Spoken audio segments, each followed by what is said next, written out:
We're back to finish off these divisions, as in short, we're going through all 8 divisions and building a fantasy football lineup based off of the best values in our fantasy leagues. It's a nice way to talk about every team and some players around the league. So if you enjoy high quality sports and or fantasy football content, this is the podcast for you. We're on the road to 500 subs, so if you enjoy the video or it helps you at all I ask for is you support us down below and follow along the journey as we're going to have fantasy football content until the season ends. But without further ado, let's dive into this division's quarterback. The quarterback for the NFC East is going to be no other than America's quarterback in Dak Prescott. And this is a crossroads year for him in fantasy football, at least in my opinion. As back in 2019, this is a guy that finished as the quarterback 2. Let's please remember that, as he gave us a glimpse of what his fantasy ceiling could look like on a year in and year out basis.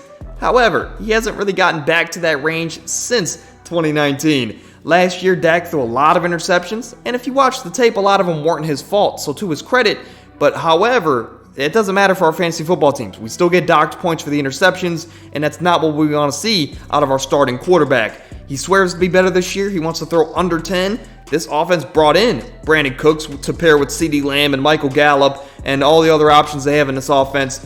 So this offense should be healthy, and they should be ready to throw the ball 60 times a game like they always like to do there in Dallas. So to me, if that is the case, if they throw the ball 50, 60 times a game, even with Kellen Moore out the door, consider Dak Prescott to be a low-end quarterback 1, and you can get at the end of the 7th, early 8th round, stationed somewhere between the elite quarterbacks and the streamer class. Maybe if you're a Cowboys fan, go out there and get CeeDee Lamb in the 2nd round and then pair him with Dak Prescott later in your drafts.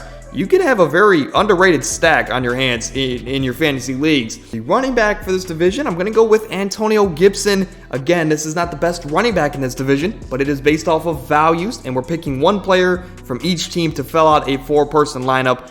What made the most sense to me was Antonio Gibson here in the end of the 9th round, early 10th here for the Washington Commanders. And it's one of the ever-going fights here for us fantasy players, as every single year we ask ourselves, can we trust Antonio Gibson? Can he break out? Can he have that breakout year that we saw 2-3 years ago?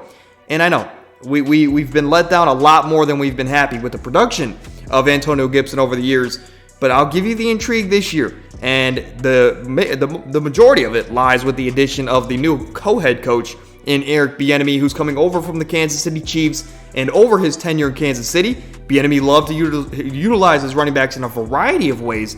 And if we learned anything, he loves to throw to his running backs, most notably Jerick McKinnon over the last couple years. And when we look at this new Washington backfield with Antonio Gibson and Brian Robinson, Antonio Gibson clears Brian Robinson as far as a pass catcher. So he's the better pass catcher, and that helps his case as far as playing time this year on the field.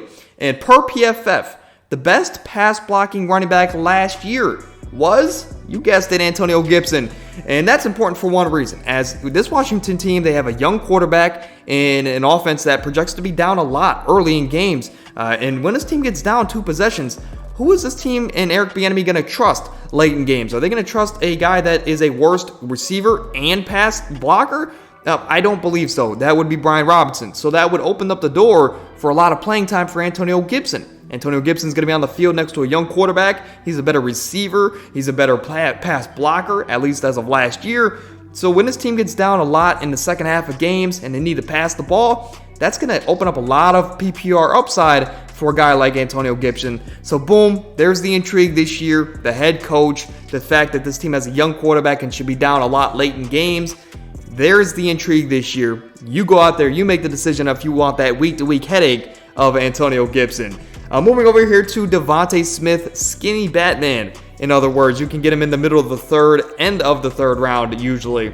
But he's coming off of his best career year, and he's looking to take another leap in one of the league's best offenses, as he still has an MVP-level quarterback in Jalen Hurts. His counterpart on the other side of the field is A.J. Brown, which means at best, each and every week, Devontae Smith is going to be facing the 2nd best defensive back on each and every team. And please, let's remember here that this is a former Heisman winner, right? So he's super talented. He's looking to take another leap here in the NFL, and he's in for a big year. I believe he has a very high floor. I believe he has an even higher ceiling, making him a very safe 3rd round pick in my eyes. So to me, a low-end wide receiver 1, high-end wide receiver 2. No doubt, the receiver for this division as far as values, right? The best overall receiver in this division would probably be no other than A.J. Brown as counterpart. Regardless, the tight end pick for this division, as far as values again, is going to be Darren Waller, a guy you can get at the early to the late 6th round. He's the 6th or 7th tight end going off of the board, which is about right. I believe he's my 7th tight end currently right now, and again, that's about right for his production this season.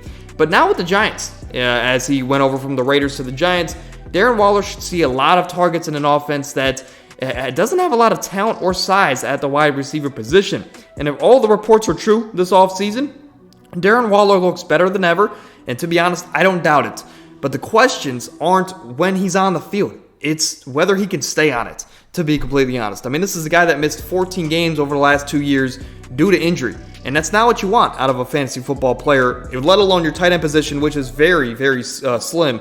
Slim pickings for elite options. But he's now 31 years old. It's not going to be easier for him to stay healthy.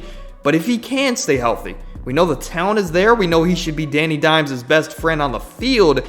And he has the potential to be a top 3 tight end yet again this season if he can stay on the field. That's the biggest question with Darren Waller. I love the player, love the talent, love his situation.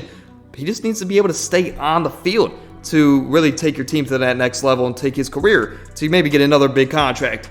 But moving over here to a recap, as you see, Dak Prescott, Antonio Gibson, Devontae Smith, and Darren Waller make up this division. And we're going to be back next week. Next week, we're going to close off this series with the Build a Team series. We're going to close off the NFC and AFC West. And then we're going to get strictly into mock draft mode. We're going to get into mock draft mode. We're going to release my top 200 to 250 as we get closer to our mock drafts. And I have a big announcement for us fantasy players. So it is Friday, right? I'll see you guys next week. But be on the lookout for the Instagram, or the Threads, or whatever account I have here, right? It's most likely in the description of the video.